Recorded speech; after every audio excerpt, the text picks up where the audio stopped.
বিকাশের প্রচার? দেখুন, আমডাঙ্গায় মাদ্রাসার অভিভাবক প্রতিনিধি নির্বাচন আছে। শিক্ষা প্রতিষ্ঠানগুলো তৃণমূল সরকার আসার পরে ভেঙে তছনছ করে দিয়েছে। অভিভাবক প্রতিনিধিদের নির্বাচনে আমরা অংশগ্রহণ করেছি। এই অংশগ্রহণ করার সময়তেও নমিনেশন যাতে তুলে নেয় অনেক ভয়ভীতি দেখিয়েছে। তারপরেও আমাদের আইএসএফের পক্ষ থেকে যারা কন্টেস্ট করছে তারা সাহসিকতা দেখিয়ে তারা রেখেছেন। আমরা আজকে তার ক্যাম্পেইনে এসেছিলাম। আমরা প্রচার করছি মাদ্রাসার শিক্ষার পরিকাঠামো আমূল পরিবর্তন করব। কারণ এই মাদ্রাসায় অনেক অভিযোগ আছে, হোস্টেলে নাকি 12-13 জন থাকে, 50-60 জনকে দেখিয়ে তা অবৈধভাবে টাকা লুটা হচ্ছে এবং এই মাদ্রাসার অনেক সম্পত্তি আছে সেইগুলো অবৈধভাবে ব্যবহার হচ্ছে, যেগুলো শিক্ষা প্রতিষ্ঠানের স্বার্থে কাজে লাগছে না, সেইগুলো উদ্ধার করা, মাদ্রাসাকে ফিরিয়ে দেওয়া মাদ্রাসার সম্পত্তি এবং মাদ্রাসার শিক্ষক থেকে শুরু করে ছাত্র থেকে শুরু করে যে বিশৃঙ্খলাতে একটা আছে সেটা শৃঙ্খলা আবদ্ধ করা, এই শিক্ষা প্রতিষ্ঠানকে জানকে ফিরিয়ে নিয়ে আসা। সেই জন্য আজকে আমাদের এই একটা নির্বাচনী সভা ছিল। গতকাল রাতে মুখ্যমন্ত্রী সাংবাদিক বৈঠক করলেন এবং সেখান থেকে জানালেন ডিএমইকে অপসারণ করা হলো এবং ডিএইচএসকে করা হলো। এই বিষয়ে কী দেখুন, একটা কথা বলি, সেই কথায় আছে না, সেই অমুকজন জল খায় গুলিয়ে খায়, ব্যাপারটা সেটা হয়ে গেল। অনেক আগে এটা করার দরকার ছিল, অনেক আগে থেকে এদের নামে অভিযোগ আছে, এটা নতুন অভিযোগ নয়, একাধিকবার অভিযোগ দায়ের করা হয়েছে। কিন্তু দুর্ভাগ্যের বিষয়, জানি না কতকার পার্সেন্টেজ কোন জায়গায় যেয়ে পৌঁছাচ্ছে বা অন্য কোনো শর্ত আছে নাকি জানি না, এদেরকে যেন সে জায়গায় রেখে দিয়েছিল। দুর্ভাগ্য, আমরা পশ্চিমবাংলায় যে বসবাস করছি, আমাদের না শিক্ষা পরিকাঠামো না স্বাস্থ্য পরিকাঠামো, সবটাই ধ্বংস করে দিচ্ছে এই তৃণমূলের আমলে। এখন পরিবর্তন এই আপনার কি বলে ট্রান্সফার করেছে, নতুন মানুষকে নিয়ে এসেছে। আমি আশা করব ঘুঘুর ভাষা হবে না এখানে, স্বাস্থ্য ব্যবস্থা সম্পূর্ণ নিরপেক্ষতার সাথে চলবে এবং এখানে স্বাস্থ্য পরিষেবা সমস্ত শ্রেণীর মানুষ যাতে কোনো রকম ঘুষ না দিয়ে ঘুষ মুক্ত যেন স্বাস্থ্য পরিষেবা পায় এবং সিন্ডিকেট রাজ যেটা চলছে সেটা যাতে বন্ধ হয়, আর ট্রেড কালচারটা যাতে বন্ধ হয়। সিপিকে বিনীত গোয়েলকে সরিয়ে নতুন সিপি, এটা এক ঢিলে দুটো পাখি মারলেন মমতা ব্যানার্জি মহাশয়া, এক ঢিলে দুটো পাখি মারলেন। আমরা কদিন আগে আপনাদের মধ্যে অনেকে দেখিয়েছিলেন না যে খুব তাড়াতাড়ি সিপিকে সূত্র মারফত খবর সিপিকে সিবিআই ডাকতে পারে, তো এক ঢিলে দুটো পাখি মারলো। একটা হচ্ছে পাবলিকের ডিমান্ড ছিল সিপির পদত্যাগ, উনি কী করলেন, পদত্যাগ না করিয়ে একটা আলাদা জায়গায় পোস্টিং দিলেন। আর এখন যদি ওই যে এসটিএফ এর এডিজি হয়ে গিয়েছেন তাকে যদি ডাকে আর সিপিকে ডাকার মধ্যে অনেক বিস্তর তফাৎ, সেই হিসেবে এক দিয়ে দুটো তুমি পাখি মেনে নিলেন। মানে আপনি কি বলতে চাইছেন সিপিকে টাকা হতে পারে? মানে আমি যতটুকু আপনাদের আপনার সংবাদ মাধ্যম থেকে জানতে পারলাম, সূত্র মারফত তারা দেখিয়েছিল যে সিপিকে ডাকতে পারে। তবে আমি একটা কথা বলতে পারি, এখানে জোর গলায় টালা থানার ওসির একার ক্ষমতা নাই, তিনি যে অন্যায়গুলো করেছেন ওপরে কোনো হেভিওয়েটের হাত আছে। সেই হেভিওয়েটের হাতটা কোন স্তরে কিভাবে এসে পৌঁছেছে টালা থানার ওসিকে জিজ্ঞাসাবাদ করলে নিশ্চিতভাবে অনেক বলতে পারবেন। হয়তো টালা থানার ওসিকে কোনো ডিসি বলেছিলেন বা এসি বলেছিলেন, এবার ডিসি আর এসি কোনো বড় সাহেবের অর্ডারের জন্য হয়েছিল, বাট কোনো বড় সাহেব আবার কোথাকার অর্ডার পেয়েছেন সেটা স্টেপ বাই স্টেপ যদি সিবিআই সঠিকভাবে এগিয়ে যায়, কোনো পলিটিক্যাল মোটিভেটেড না হয়ে যায়, যদি নিরপেক্ষতার সাথে সিবিআই মামলাটা তদন্ত করে তাহলে বেরিয়ে আসবে। আচ্ছা, আরজিকর কাণ্ডে সুপ্রিম কোর্ট থেকে বড় কথা হচ্ছে টালা থানার ওসির ফোন কল নিলে তো অনেক কিছু হয়ে যায়, তার লিস্ট কি আছে না আছে সেগুলো তার লোকেশন দেখলেই তো বুঝে যাবে।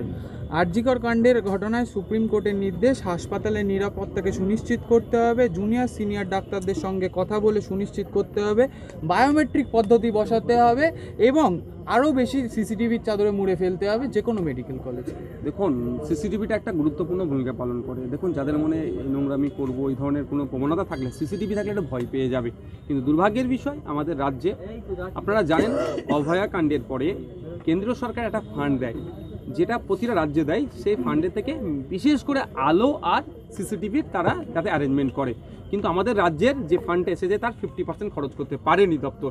এই বিষয়টা আমি বিধানসভার মধ্যেও উত্থাপন করেছিলাম। তো আজকে যদি সিসিটিভি পর্যাপ্ত পরিমাণে দেয়, আলোর যদি ব্যবস্থা থাকে, শুধু হসপিটালগুলো নিরাপদে থাকবে না, সারা বাংলার মানুষ নিরাপদে থাকবে।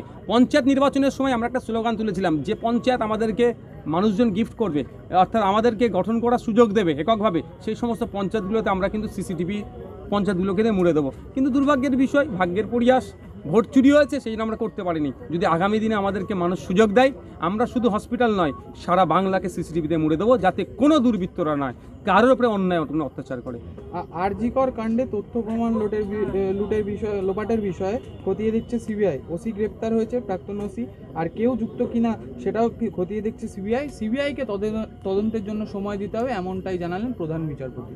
দেখুন এই যে সময়ের কথা বললেন প্রধান বিচারপতি আমাদের রাজ্যের সুপ্রিম কোর্টের, আমি তাকে সম্মান জানিয়ে বলছি, তিনার যোগ্যতাতে ওই পথে ওই জায়গায় পৌঁছেছে। তিনি চাইলে আমার জায়গায় চলে আসতে পারেন, কিন্তু আমি চাইলেও মানে অনেক কষ্ট করলে হয়তো ওই জায়গায় পৌঁছাতে পারবো, তাও সন্দেহ আছে, কিন্তু তিনি সহজেই আমার জায়গায় চলে আসতে পারবেন।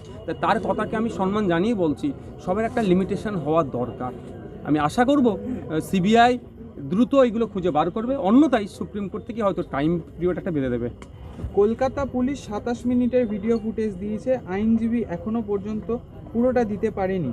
ফুটেজ সব 32 জিবি পেনড্রাইভে জমা দেওয়া হয়েছে, 7-8 ঘন্টার ভিডিও ফুটেজ দেওয়া হয়েছে বললেন কপিল সিব্বল। দেখুন ব্যাপারটা হচ্ছে, আমি বলছি, আমি যে থেকে এই বিষয়ে মুখ খুলেছি একটা কথা বলে এসেছি, আজকেও বলছি, ওই রাত্রে যিনি সিসিটিভি মনিটরিংয়ের যার দায়িত্ব ছিল, যিনি কন্ট্রোল করতেন, তাকে জিজ্ঞাসাবাদ করলে সিসিটিভি তো ফুটেজ তো নিতেই হবে, কিন্তু অনেক কিছু খোলাসা হয়ে যাবে। তাকে কখন অন করতে বলেছে, কখন অফ করাতে বলেছে, সঞ্জয় ঘোষ কখন ঢুকেছে না ঢুকেছে, অনেকটাই কিন্তু পানির মতো পরিষ্কার হয়ে যাবে। কিন্তু জানি না সিবিআই কি করছেন, আমি আশা করব সিবিআই তদন্ত করবেন এবং সত্য কথা, তিনি কোনো রকম অসত্য কথা কোটেও করবে না এবং আমাদের জনমানুষও মানবে না। একটা জুনিয়র চিকিৎসকদের ওপর দোষ দেওয়া হচ্ছে, অন্যদিকে দেখা যাচ্ছে সিনিয়র চিকিৎসকরা কিন্তু রীতিমতো কাঁধে কাঁধ মিলিয়ে আর কি সেই জায়গাটাকে মানে জুনিয়রদের পাশেই দাঁড়াচ্ছে। আমি একটা কথা বলতে পারি, এটা রাজ্য সরকার অসত্য কথা বলছে, অর্ধ সত্য মিথ্যার চেয়েও ভয়ঙ্কর একটা কথাই আছে না। সারা রাজ্যে প্রায় 7 থেকে 8 হাজার জুনিয়র চিকিৎসক আছে, আর সিনিয়র ডক্টর যদি আমি বলি তাহলে প্রায় 90,000। 26টা মেডিকেল কলেজের 26টাতেই কিন্তু আমার মনে হয় কর্মবিরতি নাই। তারপরেও আমি বলছি, যে মারাগুলো গিয়েছে, আর গত কয়েকদিন আগে দেখলাম একটা রুগীর পরিবারকে 2 লক্ষ টাকা দিতে গিয়েছিল, সে ফিরিয়ে দিয়েছে। যে গাফলতির এই জুনিয়র চিকিৎসকদের গাফলতির জন্য তার মৃত্যু হয়নি, চিকিৎসা পরিষেবার যে গাফলতি, টোটাল যে সিস্টেমের অবক্ষয় হয়েছে তার জন্য মারা গেছে, ফলে সে 2 লক্ষ টাকা চায়নি এবং ফিরিয়ে দিচ্ছে। ব্যাপারটা হচ্ছে এটা দোষ চাপিয়ে এড়িয়ে যাওয়ার চেষ্টা করছে। যদি 7,000 শিক্ষক এই জুনিয়র এর জন্য আপনার না কাজ করার জন্য, কর্মবিরতির জন্য যদি চিকিৎসা পরিষেবা ভেঙে পড়ে, এই চিকিৎসা পরিষেবাকে যদি না দাঁড় করাতে সক্ষম না হয় মমতা ব্যানার্জির সরকার, আমার মনে হয় এখনই ওনার পদত্যাগ করা দরকার। কারণ বাকি যে 90,000 শিক্ষক মানে এরা আমাদের ডক্টরসরা আছে, তারা যে মেহনত করছে, তারা যে শ্রম দিচ্ছে, সেটাকে কিন্তু ছোট করা হচ্ছে। আমরা কোনো মতে এটা চাই না। আর আপনাদের বলে রাখি, আমাকে তো 42 দিন জেলে রেখেছিল। প্রথম যেদিন আমাকে অ্যারেস্ট করে নিয়ে যায়, সেই দিন আমাকে পিজি হসপিটালে নিয়ে গেছিলো, তখন রাত 1:30 বাজে। আমার তখন একটা ডাক্তারের সাথে পরিচয় হয়েছিল, তখন ডাক্তার 1:30 বাজে, তখনও সে ডিনার করেনি, বলছে লাগাতার আমাদেরকে ডিউটি করতে হচ্ছে। যেভাবে ডাক্তাররা সত্যি আমাদের জন্য ডিউটি করেন, তাদেরকে আমি স্যালুট জানাই। তাদেরকে যারা ছোট করছে, কোনো মতেই মেনে নেওয়া যায় না। এখন সিনিয়র ডাক্তাররা সমস্ত ধরনের পরিষেবাকে সচল রেখেছে। আমি সিনিয়র ডাক্তারদেরকে ধন্যবাদ জানাবো এবং জুনিয়র ডাক্তারদেরকেও বলবো, যত দ্রুত সম্ভব এই দাবি আদায় হোক, তারা কর্মক্ষেত্রে ফিরে আসুক, তারা তাদের শিক্ষা প্রতিষ্ঠানে ফিরে আসুক। শেষ প্রশ্ন, সুপ্রিম কোর্টে ফের ভৎসনার মুখে রাজ্য। কোনো মহিলাকে বলা যায় না যে রাতে কাজ করা যায় না, পুরুষ যা কাজ করবেন মহিলারাও সেই কাজ করতে পারবেন। মহিলাদের নাইট ডিউটি নিয়ে বিজ্ঞপ্তি করবে রাজ্য, প্রধান বিচারপতি এমনটাই বলবেন। ব্যাপারটা হচ্ছে, এইটা তো ভৎসনা হওয়ার মতো কথা বলেছেন। যদি উনি মহিলাদের জন্য এতই চিন্তিত হয়, আমরা তাহলে পুরুষদেরকে একটু আলাদাভাবে চিন্তা করতে হবে। আমাদের বাড়ির মায়েদেরকেও, বোনেরাও একটু চিন্তা করবে। যদি উল্টো বলে মুখ্যমন্ত্রীকে যে আপনি মুখ্যমন্ত্রী, আপনি সন্ধ্যা 6টা পর্যন্ত, সকাল 6টা থেকে সন্ধ্যা 6টা পর্যন্ত আপনি মুখ্যমন্ত্রী থাকুন মহিলা হিসাবে, আর সন্ধ্যা 6টা থেকে সকাল 6টা পর্যন্ত একটা পুরুষ মুখ্যমন্ত্রী রেডি করুন আপনি, তাহলে কেমন লাগবে আমার রাজ্যের মুখ্যমন্ত্রীকে? এই ধরনের অবাঞ্ছিত কথা উনি যত কম বলবেন, রাজ্যের তত ভালো, রাজ্যবাসীর তত ভালো, কপিল সিব্বল সাহেবের তত খারাপ হবে। মানে যত অবাঞ্ছিত কথা বলবেন কপিল সিব্বল সাহেবের তত লাভ হবে। কারণ কপিল সিব্বল সাহেবরা মনু সিংভির একটা ভালো ক্লায়েন্ট পেয়ে গিয়েছে আমাদের রাজ্য সরকারকে, যারা খুশিতে ওনারা একদম হাঁটছেন। কারণ ভুংভাং কাজ করছে, ভুলভাল পদক্ষেপ নিচ্ছে, আর ওনাদের মতো কোটি কোটি টাকা লাগিয়ে লয়ার ধরছে আর চড় চাপড় খেয়ে ফিরছে। কিন্তু এই কোটি টাকা তো আমাদের না, ট্যাক্সের টাকা, ফলে আমাদের কষ্ট লাগছে। মুখ্যমন্ত্রীর উদ্দেশ্যে বলবো যে আপনার মনে হয় যারা শুভাকাঙ্ক্ষী বলে, ওটাকে কি বলে, অ্যাডভাইজার না কি সব বলে না, দামি দামি লোকে দামি দামি থাকে, লিগাল অ্যাডভাইজার, লিগাল শুধু না, যারা বুদ্ধি দিচ্ছে, আমার মনে হচ্ছে এগুলো চেঞ্জ করা দরকার। ভুংভাং বুদ্ধি দিয়ে দিচ্ছে। Thank you.